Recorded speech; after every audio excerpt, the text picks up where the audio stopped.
नमस्कार दोस्तों, मेरा नाम लेक्शा है और आप देख रहे हैं मेरा YouTube channel story crime Hindi. दोस्तों, आप लोगों को तहे दिल से शुक्रिया जो आप लोग सब्सक्राइब किए मेरे चैनल।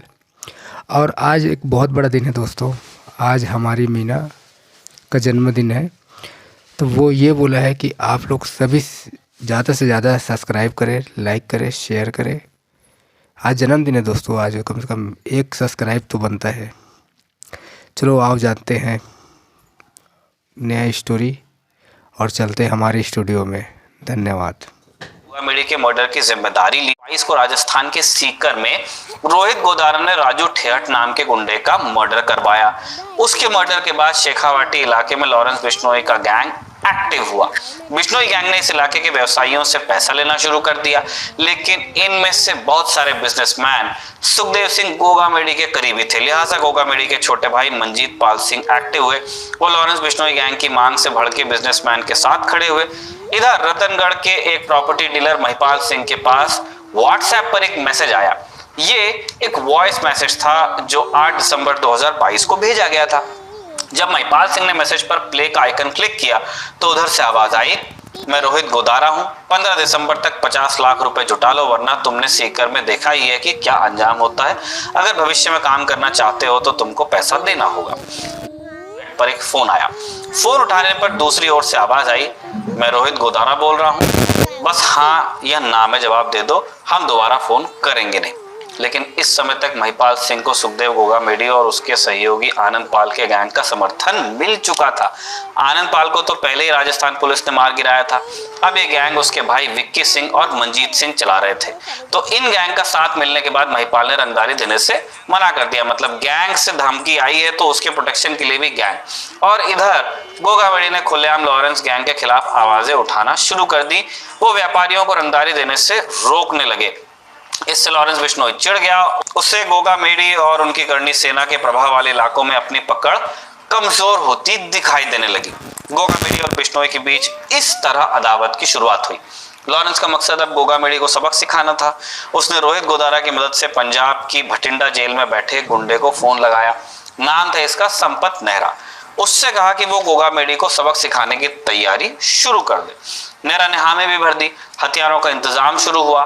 ध्यान रहे कि यह फरवरी 2023 का महीना था और इसकी भनक पंजाब पुलिस को लग गई थी। उन्होंने मार्च महीने में ही राजस्थान पुलिस को अलर्ट किया था कि गोगा मेडी की जान को खतरा है, लेकिन राजस्थान पुलिस इस खतरे को भांपने में चूक गई और गोगा मेडी की हत्या हो ही गई। अब इस इनपुट पर सुनते हैं इंडिया टुडे की रिपोर्टर कमल का ग्रुप था जिससे लॉरेंस बिश्नोई चुनाव हार गया। इस हार के बाद चंडीगढ़ के सेक्टर 11 में फरवरी 2011 में एक दिन लॉरेंस और उसके विरोधी गुट का आमना सामना हो गया। इस दौरान लॉरेंस ने उदय सिंह के ग्रुप पर फायरिंग कर दी। खबरें बताती हैं कि इस फायरिंग में लॉरेंस का निजी नुकसान हुआ। इस फायरिंग में लॉरेंस की प्रेमिका मारी गई और प्रेमिका की मौत की 2 कहानियां वैसे चलती हैं। पहली कहानी, सामने वाली साइड ने लॉरेंस की प्रेमिका को गोली मार दी। दूसरी कहानी ये कहती है कि सामने वाली साइड ने लॉरेंस की प्रेमिका को जिंदा आग के हवाले कर दिया और इसे हादसे का रूप दे दिया। अब लॉरेंस को बदला लेना था। ये पहली बार था जब लॉरेंस ने फायरिंग की थी। पुलिस ने जब केस दर्ज किया तो उसमें लॉरेंस का भी नाम था। ये पहला मुकदमा था जो लॉरेंस के नाम पर दर्ज हुआ। पुलिस की गिरफ्त में गया लॉरेंस और जब परीक्षा देने आया तो हाथों में हथकड़ी थी। परीक्षा में जो भी हुआ हो, लॉरेंस ने पढ़ाई छोड़ दी। वो जग्गू भगवानपुरिया के कॉन्वेंट में आया था और इस दलदल में धंसता ही चला गया।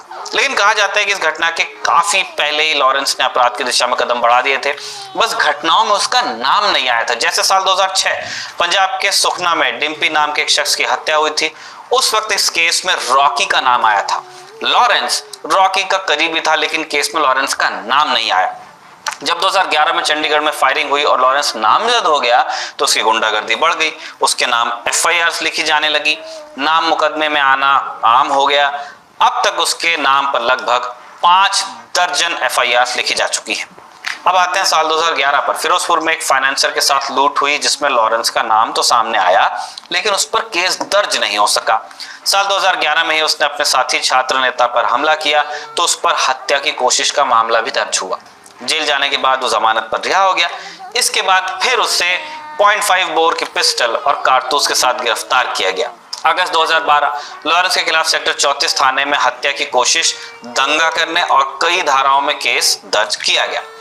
लॉरेंस हत्या, लूट और रंगदारी वसूलने जैसे अपराध करता रहा, जेल जाता रहा और जमानत पर रिहा भी होता रहा।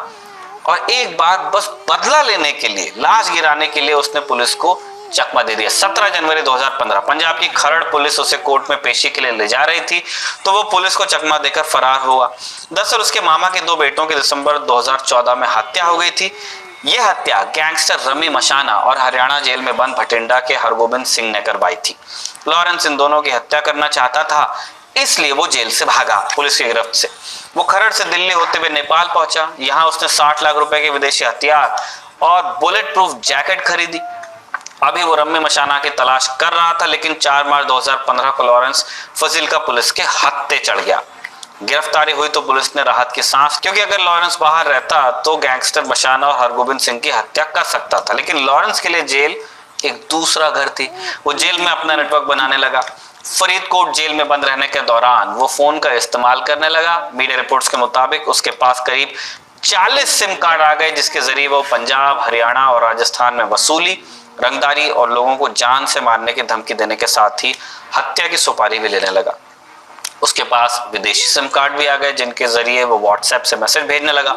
फरीदकोट जेल से मार्च 2017 में राजस्थान के जोधपुर के डॉक्टर चांडक और एक ट्रैवलर को मारने के लिए 50 लाख रुपए की उसने सुपारी ली। उसने फोन के जरिए ही डॉक्टर की BMW कार में आग लगवाई। इसके बाद जोधपुर पुलिस 30 अप्रैल 2017 को लॉरेंस को प्रोडक्शन रिमांड पर जोधपुर ले गई। जोधपुर में आने के बाद भी लॉरेंस ने मोबाइल के जरिए वसूली और धमकी का खेल जारी रखा। परेशान जोधपुर प्रशासन ने उसे 23 जून को अजमेर की घूघरा घाटी हाई सिक्योरिटी जेल में ट्रांसफर किया। अजमेर जेल जाने के बाद लॉरेंस बिश्नोई की मुलाकात वहां आनंद पाल गैंग से हो गई। इसके बाद तो लॉरेंस की ताकत और बढ़ गई। ध्यान रहे कि ये वही आनंद पाल था जो आगे जाकर गोगा मेडी का करीबी हुआ और लॉरेंस से दुश्मनी भी पाली। अजमेर की जिस जेल की हम बात कर रहे हैं वो राजस्थान में काले पानी की सजा मानी जाती है, जहां पूरे राज्य के कुख्यात अपराधी बंद हैं। अपराधियों के लिए जेल इतनी सख्त मानी जाती है कि कुख्यात आनंद पाल इस जेल से पेशी पर जाने के दौरान ही फरार हुआ था। इसी जेल में राजस्थान के कुख्यात आनंद पाल के गैंग के भी शूटर थे। इस जेल में आने पर लॉरेंस की मुलाकात आनंद पाल के भाई से हुई।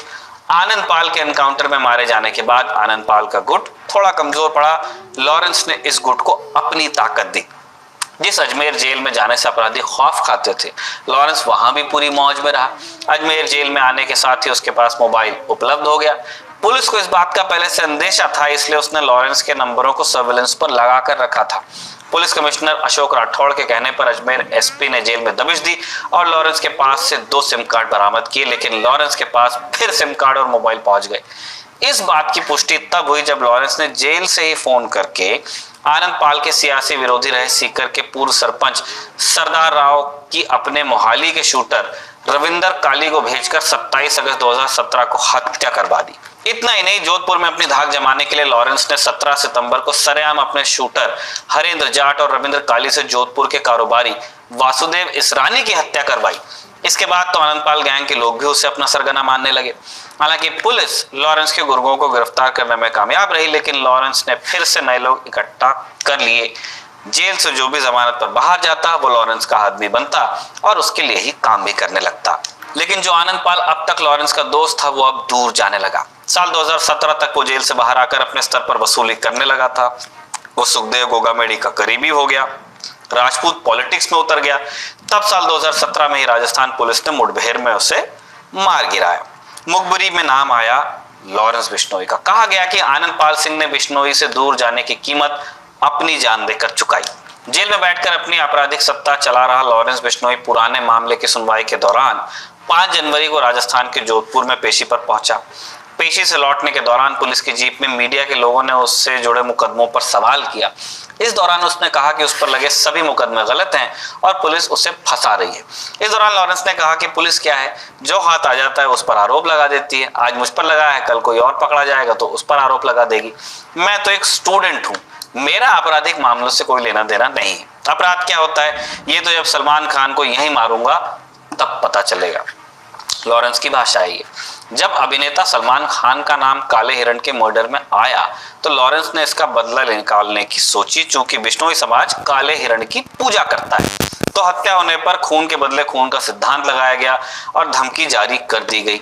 और सलमान खान को धमकी देने के बाद लॉरेंस बिश्नोई की कहानी तलाशी जाने लगी तो ये सारा सब सामने आ गया। जब साल 2022 में पंजाबी गायक सिद्धू मूसेवाला का मर्डर किया गया तो उनके मर्डर की लॉरेंस बिश्नोई ने जिम्मेदारी ली। इसके बाद देश में हुए कई हत्याकांडों और हत्या की धमकियों में उसका ही नाम आता रहा। साल 2023 में जब कनाडा में खालिस्तानी समर्थक सुक्खा दूने का मर्डर किया गया तो आरोपी की तलाश हुई और सामने आया लॉरेंस। उसने कहा कि मर्डर मैंने करवाया है और ये सारी हत्याएं तब हो रही थी जब वो दिल्ली में मौजूद तिहाड़ जेल में बंद था। अब पुलिस ने ज्यादा सख्ती दिखाई, लॉरेंस से पूछताछ की, कैसे काम करता था उसने खुद जवाब दिया।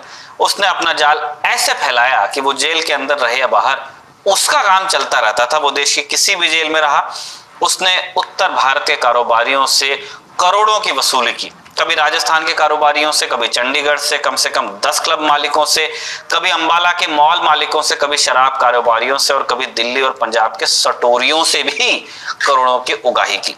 जेल में लॉरेंस के गुर्गे ऐसे कारोबारियों और धंधेबाजों के नंबर लेकर आते रहते और लॉरेंस के नाम पर जाने वाले एक एक फोन कॉल पर करोड़ों रुपए उसके बताए ठिकाने पर पहुंच जाते।